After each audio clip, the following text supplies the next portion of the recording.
ఇక ఏపీలో బీసీ కులగణన చేయాలని మాజీ డీజీపీ బీసీ సమన్వయ కమిటీ అధ్యక్షుడు పూర్ణచంద్రరావు డిమాండ్ చేశారు. ఇందుకు బీసీలంతా ఉద్యమం చేయాలని ఈ సందర్భంగా ఆయన పిలుపునిచ్చారు. గుంటూరు జిల్లా ఉండవల్లిలో బీసీ సమన్వయ కమిటీ రాష్ట్ర మహిళా విభాగం సమావేశమైంది. సమావేశంలో ఆయన ఈ సందర్భంగా పాల్గొన్నారు.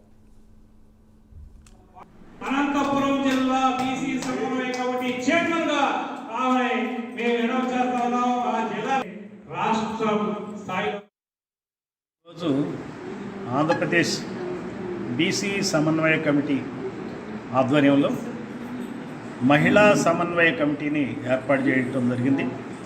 ఈ మహిళా సమన్వయ కమిటీ అలాగే ఏపీ బీసీ సమన్వయ కమిటీ యొక్క ముఖ్య ఉద్దేశం ఏంటంటే ఆంధ్రప్రదేశ్ ప్రభుత్వాన్ని కులగణన చేయాలని చెప్పి డిమాండ్ చేస్తున్నాం.